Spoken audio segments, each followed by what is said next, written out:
Le débat d'actualité aujourd'hui, alors vous imaginez au cœur de cette actualité qui est un monde, en tout cas une partie du monde en guerre, on va s'intéresser à ce choc pétrolier, avec le débat d'ailleurs causé par les propos du ministre de l'économie. Est-ce bien un choc ou n'est-ce pas un choc? Ça, c'est un premier sujet. Et puis un deuxième sujet, est-ce que ce choc pétrolier aura des conséquences, une incidence sur l'emploi? Une chose est sûre, c'est que ça a déjà une incidence sur l'inflation, à commencer par le prix du carburant et probablement d'autres produits, puisque l'inflation a progressé encore là, aujourd'hui, ce sont les derniers chiffres, 1,7 d'inflation, donc l'inflation va grandir. On en parle avec mes invités, on essaiera de savoir aussi si la France est tout simplement prise au piège de cette crise mondiale. On en parle avec Sylvain Bersinger. Bonjour Sylvain, bonjour. Économiste, Bersinger-Co, qui est votre entreprise, cabinet d'études, et avec une note que je vous invite à lire avec attention, des notes très courtes, très synthétiques, sur l'économie iranienne, et on y apprend plein de choses, et que notamment, malgré les sanctions internationales, malgré toutes sortes de choses, l'économie iranienne, je mets de côté son inflation, sa monnaie, elle est assez résiliente. Et on en parlera avec vous dans quelques instants. Et Patrice Huiban est avec nous. Bonjour Patrice, très heureux de vous accueillir. Président de Nouvel Essor Français. On va vous entendre évidemment sur ce que l'on subit. D'abord, un mot sur ce choc pétrolier, puisqu'il y a une sorte de petit travail un peu de sémantique. Tout de suite, ça a été démenti après les mots du ministre. Est-ce qu'on est, alors je me tourne vers l'économiste, est-ce qu'on peut considérer aujourd'hui qu'on peut parler du choc pétrolier comme on parle dans les livres d'histoire du choc pétrolier de 1974? En fait, c'est pas évident de répondre parce qu'il n'y a pas de définition claire de ce qu'est un choc pétrolier. Donc, ça dépend un peu d'où on met le curseur. Moi, je dirais qu'on est dans un petit choc pétrolier. Parce que, voilà, il se passe clairement quelque chose. Le prix du pétrole a pratiquement doublé en quelques semaines. Mais là, on est, grosso modo, le baril de Brent, il est autour de $110. Bon, il fait le yo-yo. Si on prend les pics historiques, il y avait eu $148 en 2008, mais $148 qu'il faut ajouter de l'inflation. Donc, ça ferait $210 aujourd'hui. Et donc, ajouter de l'inflation, on est toujours sur des prix qui sont plus bas que par exemple en 79, en 2022 ou en 2008. Donc on n'est pas, on n'est pas sur un choc pétrolier gigantesque à ce stade, mais malgré tout la dynamique elle a quand même été très rapide. Donc c'est pour ça que je parle, disons, d'un petit choc pétrolier. Rappelons pour ceux qui achetaient de l'argent en 1981, c'est-à-dire dans le prolongement du choc pétrolier, on achetait de l'argent à 16%, 18%. Quand même, rappelons-le. Hein. C'était 18%. Oui, alors l'inflation aussi était beaucoup plus élevée, donc les taux, si on regarde les taux réels, ils étaient plus faibles. Patrice Huiban, au-delà du caractère sémantique du choc pétrolier, est-ce que vous qui avez une analyse assez critique, est-ce que vous dites de toute façon on ne peut rien faire, on est pris au piège d'un système dont on est dépendant, ou est-ce que vous pensez qu'on peut trouver des marges? Alors, si on parle de choc pétrolier en disant qu'il y a un effet systémique de longue durée, de relativement longue durée sur notre économie, pour l'instant, non. Je pense qu'il faut rester assez prudent pour différentes raisons. Alors certes, on a 11 millions de barils par jour qui sont retirés du marché contre 5 millions aux années 70. On pourrait dire non, ça va être encore pire. Oui et non, puisque on est quand même d'abord moins dépendant des hydrocarbures en France aujourd'hui qu'à l'époque, avec le nucléaire, mais pas que. On est moins dépendant de cette zone géographique, même si le prix du pétrole est mondial, mais on a diversifié nos sources avec la Norvège, les États-Unis, etc. Et c'est puis 30% aussi, à peu près, c'est la zone moyenne-orientale, c'est 30% de nos approvisionnements en pétrole. Alors, je ne connais pas les chiffres sur le pétrole et le gaz, mais grosso modo, oui, c'est à peu près 20% sur l'approvisionnement mondial. Et alors après, ça dépend des pays, parce qu'il y a des pays qui flèchent plus sur l'Asie. Mais je dirais que c'est presque un peu secondaire, parce que comme vous disiez, le prix, de toute façon, il s'ajuste au niveau mondial. Hein. Les bateaux, ils peuvent se rerouter selon la variation du prix. Ils sont bloqués en mer Rouge. Aussi, on n'est pas dans le contexte des années 70, on avait, sous le contrôle de mon collègue, une indexation quasi générale des salaires sur l'inflation. Parce que là, ce qui risque de se passer, c'est augmentation des coûts de l'énergie, avec des secteurs qui vont être très touchés, comme le transport, l'industrie, l'agroalimentaire, l'agriculture, mais avec un système d'indexation des salaires, notamment sur les prix, qui n'est pas généralisé. Donc les tensions inflationnistes sont mieux maîtrisées, je pense, aujourd'hui, pour l'instant en tout cas, qu'à l'époque. Mieux maîtrisées, même si, je parle aux DRH qui nous regardent et ils sont nombreux, les NAO sont terminés. On a 3 secteurs qui sont aidés directement, les routiers qui manifestaient et qui ont fait des mouvements perlés. On a les pêcheurs, mais il y a beaucoup d'autres professions qui disent aujourd'hui, mais attendez, on est sur la route, les aides médicales, les aides soignantes, les infirmières à domicile, tout cela mettent de l'essence dans leur voiture. Comment vous regardez cette question-là des aides? Parce qu'on a eu le ministre du Travail sur nos antennes il y a quelques jours, qui a été diffusé d'ailleurs sur la chaîne Bismart. Il nous dit non, nous on gère ça ponctuellement. On n'est plus dans le quoi qu'il en coûte, c'est fini. Et on n'y reviendra plus. Je pense que c'est une façon sage d'aborder les choses parce que je pense qu'en 2022, on avait mis beaucoup trop d'argent public. On avait arrosé absolument tout le monde, ça a coûté des dizaines de milliards d'euros avec beaucoup d'argent qui n'avait pas forcément atteint sa cible. Qui nous a coûté cher. Qui a coûté très cher. Donc je pense que des mesures ciblées, ce dans quoi s'engage le gouvernement, c'est on va pas laisser des secteurs entiers faire faillite si les gens travaillent à perte. Donc qu'il y ait des aides ciblées sur des secteurs que vous avez cités particulièrement impactés. Mais le côté quoi qu'il en coûte, on arrose tout le monde d'argent public, je pense que c'est pas tenable et c'est même pas très sain. Vous en pensez quoi de ces aides ? Alors pour moi, l'État doit intervenir dans ce type d'événement.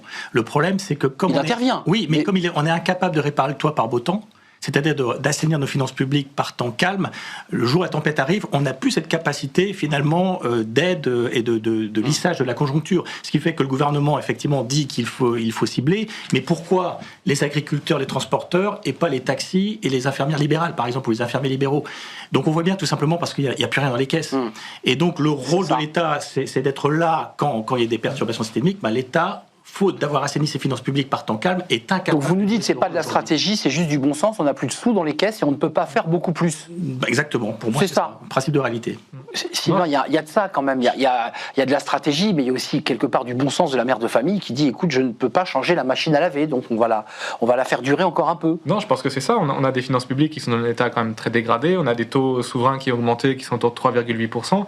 Avec 5% de déficit et des taux à 10 ans à 3,8%, la trajectoire, elle n'est pas soutenable à long terme. Donc, de toute façon, le gouvernement, même s'il voulait faire plus à court terme, en tout cas, il est assez pieds et poings liés. Pour répondre à la question du jour, ce choc pétrolier, donc petit choc pétrolier pour Sylvain, est-ce qu'aujourd'hui on a des risques d'effet sur l'emploi? Alors on a un emploi qui a progressé, le chômage a légèrement progressé. Est-ce que ce choc pétrolier, dont on ne perçoit pas tout à fait encore les conséquences, est-ce qu'il a un impact, il peut avoir un impact sur l'emploi? Sûrement, parce qu'il va avoir un impact sur la croissance, alors probablement faible, si on reste autour de $110 le baril, on va avoir la croissance qui va être rognée de quelques dixièmes de points, donc c'est pas gigantesque, mais si vous avez un peu moins de croissance, mécaniquement, vous avez un peu moins d'emplois, les secteurs dont vous parlez, typiquement, ils vont moins embaucher.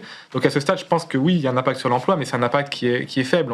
Ça va être peut-être quelques dizaines de milliers d'emplois. Parce que vous partez d'un baril à $110. Voilà. Après, certains évoquent déjà l'hypothèse d'un baril à $200. Voilà, alors après, évidemment, si je peux me permettre, la situation est très imprévisible et peut déraper assez rapidement, je suis d'accord. Vous en pensez quoi? Cette question de l'impact sur l'emploi, parce qu'il y a beaucoup d'entreprises qui commencent déjà à faire leurs prévisions pour 2027, qui se projettent.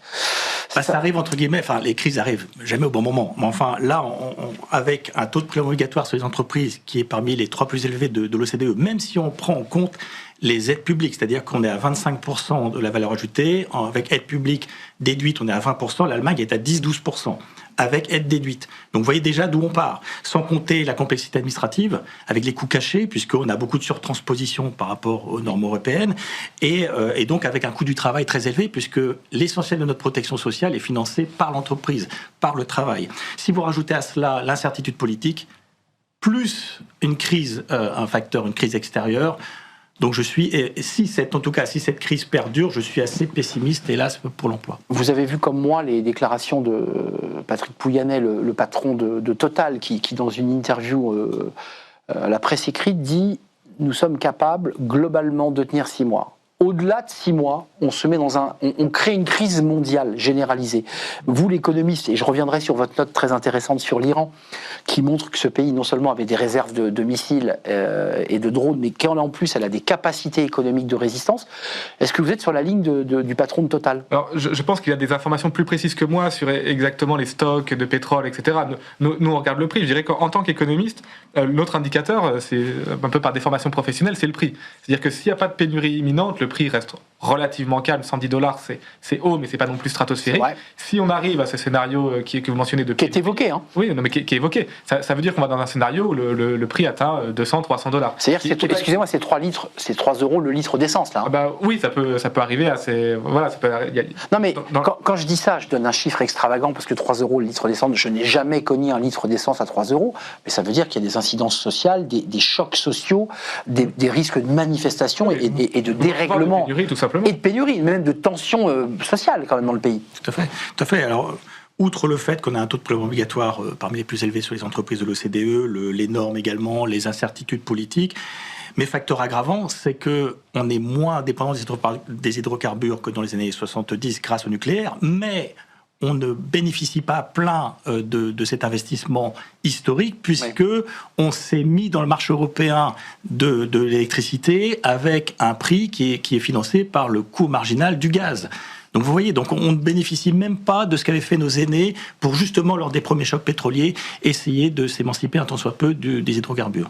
Donc si je vous entends, on est aujourd'hui, pour répondre à la question du jour, on est dans une sorte de milieu de gué, Sylvain, où globalement l'incidence directe sur l'emploi n'est pas encore mesurée, n'est pas marquant, on est d'accord, pour l'instant. À ce stade, c'est pas massif. Si on reste à ces niveaux de prix et qu'il n'y a pas de pénurie, pas le scénario de noir dont on parlait, oui, là, on aura quelques dixièmes de points de croissance en moins sur 2026 et l'emploi se portera un petit peu moins bien. Mais enfin, on n'est pas du tout sur un tsunami ou une récession. Après, et si on va dans un scénario que vous mentionnez avec réellement des pénuries, là, on rentre dans un monde différent, on rentre dans un scénario de récession et là, il y a un impact sur l'emploi qui est beaucoup plus violent. Juste un mot et même quelques mots, parce que l'étude, je le redis, je fais beaucoup de publicité sur cette étude et sur toutes les autres, mais celle-ci en particulier m'a beaucoup éclairé. Qu'est-ce que vous racontez dans votre note, Bercingéco, sur l'Iran ? Sur l'économie iranienne, c'est une économie qui a des forces et des faiblesses. Le côté faiblesse, c'est des pénuries, c'est une économie qui est impactée par les sanctions, qui est cadenassée par les gardiens de la révolution qui contrôlent des pans entiers de l'économie avec des grandes inefficacies, des pénuries, donc de l'inflation. Mais c'est une économie qui est diversifiée. Inflation colossale. Hein. Voilà, et qui va augmenter parce que la monnaie s'est effondrée, donc qui va augmenter.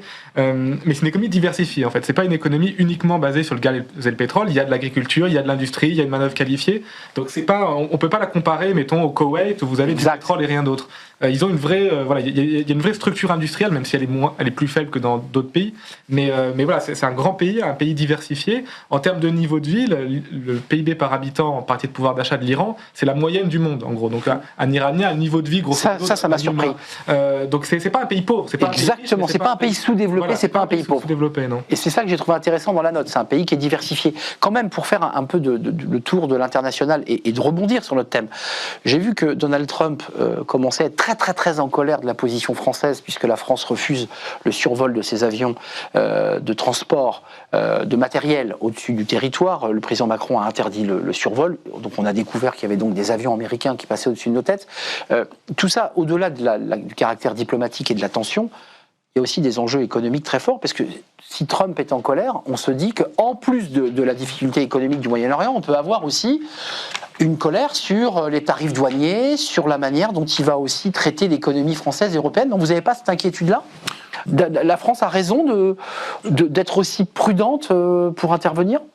Oui, après, au-delà du positionnement géopolitique, puisqu'on peut se poser la question de négocier de bonne foi, notre président de la République dit qu'il faut à nouveau négocier de bonne foi avec le régime de Téhéran. Alors, pour moi, si cette guerre est illégale formellement, elle est peut-être légitime à moyen long terme, puisque l'Iran est un régime qui est anti-occidental et qui, dans son ADN même, a la lutte contre l'Occident et la destruction d'Israël.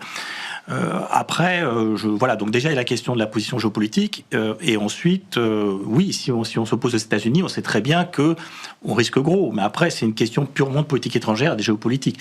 Mais on l'a bien vu avec BNP Paribas, qui a eu une amende record en 2014, qui fait que les effets directs... 4 milliards oui, c'est 8, je crois. 8 milliards. Il me semble. En tout cas, les effets directs sur la France de cette crise sont assez minimes, puisque justement, face aux sanctions américaines et ensuite dans les années 2000 de l'Union européenne et de l'ONU, beaucoup d'entreprises françaises se sont retirées. Et même quand c'est légal, je pense à Peugeot, à Renault, à Total, mais même quand c'est légal, ils s'auto-inhibent parce qu'ils ont peur de l'épée de Damoclès, de l'extraterritorialité du droit américain. Donc les effets directs, pour l'instant, on a peu de commerce avec l'Iran. En revanche, si les États-Unis utilisent l'arme, comme le fait habituellement Donald Trump, des taxes vis-à-vis pour punir entre guillemets la France, oui, il y a un enjeu évidemment pour les filières qu'on connaît, les filières du luxe, du vin, etc. Entre parenthèses, avec la décision de la Cour suprême, Trump ne peut plus cibler les droits de douane.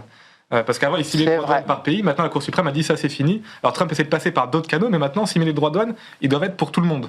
Donc, voilà, cette capacité à cibler, elle est quand même. Donc, l'inquiétude que je soulevais là, avec le refus français, en tout cas, ce que Trump considère comme une sorte de mauvaise foi française d'intervenir, il n'y a pas de risque de mesure de rétorsion sur les droits de douane. Pas sur les droits de douane. Après, Trump peut essayer de nous faire des vacheries ailleurs. On a vu qu'il était très dynamical, pour le moins qu'on puisse dire, sur le Groenland.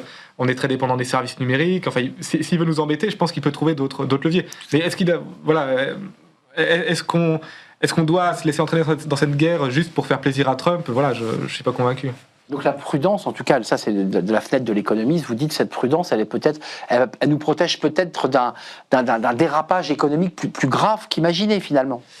Je pense que je ne suis pas expert de géopolitique, mais je pense que c'est une guerre qu'ont lancée les États-Unis et Israël, qui n'ont même pas demandé leur opinion à n'importe qui d'autre. Donc maintenant, je dirais que c'est un peu le problème de Trump. Donc quand il vient dire aux Européens, maintenant il faut que vous envoyiez des bateaux, aidez-moi, machin, il est un petit peu gonflé quand même, parce qu'il aurait pu nous consulter avant d'y aller pour maintenant venir nous demander de l'aide. Mais là où je suis d'accord avec mon collègue, c'est qu'il ne faut pas rentrer dans cette guerre uniquement faire plaisir aux États-Unis. On est un pays souverain, indépendant, donc si on rentre dans cette guerre, c'est pour des raisons géopolitiques qu'on partage avec les États-Unis. Et éthique peut-être.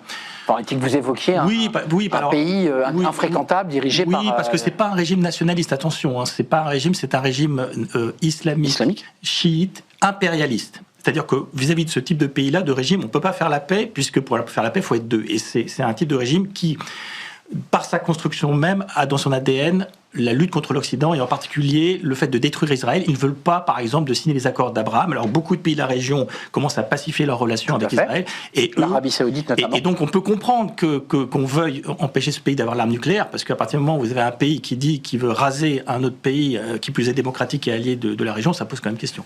L'économie, c'est la confiance. Et on a le sentiment aujourd'hui que les entreprises, comme les journalistes, comme les experts d'ailleurs, pour être très honnête, sont tellement dans le flou qu'en fait ça suscite une forme d'inquiétude, d'angoisse un peu existentielle. Et c'est pas bon pour l'économie, c'est pas bon pour l'emploi, ça, c'est pas bon pour se projeter dans l'avenir.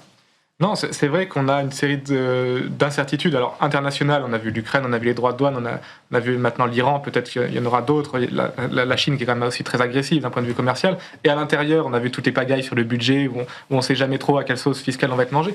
Donc c'est vrai qu'il y a clairement il y a une multitude d'incertitudes. Après, l'incertitude seule, ça ne génère pas une récession. C'est-à-dire que c'est pénalisant pour la croissance. C'est vrai. C'est pas juste non. Pour qu'il y ait une crise, il faut vraiment qu'il y ait plus d'incertitude. En tout cas, c'est ce baril à $200. Et je reviens vers vous parce que souvent vous prenez position sur ces sujets. Quand on parle de choc sur l'emploi, on entend aussi choc social. C'est-à-dire du risque de déstabilisation d'un pays par des manifestations, par des gens qui vont descendre dans la rue. Les routiers ont commencé à le faire dans plusieurs villes de France. Ils ont commencé à déplacer leurs camions. Les syndicats se sont mobilisés. On entend la CGT qui doucement commence à expliquer qu'il va falloir travailler sur le pouvoir d'achat. Enfin, vous voyez, il y a quand même des ferments. On est à l'os, c'est-à-dire que le pouvoir d'achat stagne, le PIB par habitant décroche de la France par rapport aux autres pays de l'OCDE. On avait le même PIB au niveau global en Union européenne que les États-Unis il y a une quinzaine d'années. Aujourd'hui, le PIB des États-Unis est pratiquement deux fois plus élevé. Donc, on est dans un cycle d'appauvrissement collectif parce que, je répète, le nœud gordien de l'affaire, de notre point de vue, c'est que c'est la réforme de l'action publique. C'est-à-dire que aujourd'hui, quand vous voyez que sur 100 € versés par un employeur, vous avez 47 € sur la fiche de paye du salarié français. Alors certes, on va me dire que la protection sociale, elle est beaucoup financée par l'entreprise de travail. C'est le fameux modèle social. Voilà, qui n'est pas externalisé avec des assurances privées qui ne sont pas comptabilisées. Mais quand même, la moyenne européenne, c'est 60 € et la Suisse, c'est 70 €, sachant qu'il y a moins de pauvreté en Suisse, 8% versus 15%, et même, ce qui m'a surpris, moins d'inégalité en Suisse qu'en France. Donc vous dites que notre modèle ne fonctionne pas. Donc du coup, le modèle ne fonctionne pas parce que, si vous voulez, l'État est obèse, c'est-à-dire qu'il y a trop de gras, pas assez de muscles. Donc si vous ne faites pas de ménage dans en mauvais français, le back-office, l'efficacité marginale de l'euro investi devient presque négative dans certains secteurs. C'est-à-dire que l'argent est capté par l'administration de bureau, et quand vous avez un pays qui est champion du monde des dépenses publiques, et quand vous avez 2 fois moins de magistrats pour 100 000 habitants que la moyenne européenne, et 3 fois moins de procureurs qui lancent les poursuites, je ne parle même pas de la santé, où on est à 12 points de PIB de dépenses, champion d'Europe avec l'Allemagne, ils ont 30% de soignants en plus, 30% d'administratifs en moins. Donc le nœud est là. Donc à partir du moment où vous avez des salaires... pas d'efficacité. Vous avez des salaires qui sont déjà plombés par une relative mauvaise gestion de la sphère publique, et si vous rajoutez à cela une inflation et avec des prix et des biens, je dirais, dont vous ne pouvez pas vous passer, comme en province se déplacer avec un véhicule. On y revient. Là, ça crée des tensions. Un gazole à 2,45 au moment où je vous parle, et le gazole va monter supérieur d'ailleurs au sans-plomb. Un dernier mot sur ces sujets-là, parce qu'il y a beaucoup d'incidences en fait. Je pense que nous sommes malades, et en plus nous sommes en crise, et en crise mondiale. C'est ça. Je pense malgré tout que la différence qu'on peut faire par exemple avec les Gilets jaunes, parce que c'est à ça qu'on peut penser, c'est que les gilets jaunes, c'était une hausse de prix des carburants décidée par le gouvernement par une taxe. Là, le pauvre Sébastien Lecornu, il n'y est pour rien. Il ne peut rien. Il peut faire. Il peut baisser les taxes, ce que Mélanie l'a fait en Italie, par exemple. Il peut le faire, mais du coup, il pose le déficit. Mais il grève son déficit. Voilà. Mais je veux dire, là, c'est un choc qui n'est pas du tout dans le gouvernement. N'a pas voulu ce choc et n'a pas vraiment les cartes. Donc, vous pouvez faire toutes les manifestations que vous voulez. Ça, c'est vrai. À part creuser le déficit, vous pouvez pas faire grand-chose. Et investir dans la transition énergétique. Donc nous subissons plus que nous agissons sur ce sujet de crise. Oui, parce que Lionel Jospin, de mémoire, il avait mis en place la fameuse TIPP flottante, qui est maintenant la TICPE, sauf que ça coûtait quand même beaucoup aux finances publiques. Aujourd'hui, j'ai l'impression qu'on n'a pas les moyens. Et du coup, non seulement les aides sont faibles, mais je suis peut-être ça sera le dernier mot. Je regarde un peu le mal peut-être dans la politique qui est menée, mais pourquoi les agriculteurs et les transporteurs plutôt que les taxis On a bien entendu. Et les infirmiers et ou les travailleurs indépendants. Voilà. Bon, peut-être qu'ils ont un pouvoir de nuisance supérieure, je ne sais pas. Merci à vous deux. À suivre évidemment ce choc pétrolier et notamment ses enjeux sur l'emploi et sur notre inflation. Merci à vous deux, Sylvain Bersinger, économiste Bersinger-Co, avec des notes passionnantes, celle de l'Iran, je l'aurais beaucoup dit, mais c'est vrai qu'elle est passionnante. Patrice Huybon, merci d'être venu nous rendre visite, président de Nouvel Essor Français. Merci de votre éclairage. Merci à Nicolas Juchat qui m'accompagne dans cette belle émission. Merci à nos amis de la technique, Pierre Loup à la réalisation et à notre ami ingénieur du son, évidemment. Je vous dis à bientôt. Merci pour votre fidélité. À bientôt.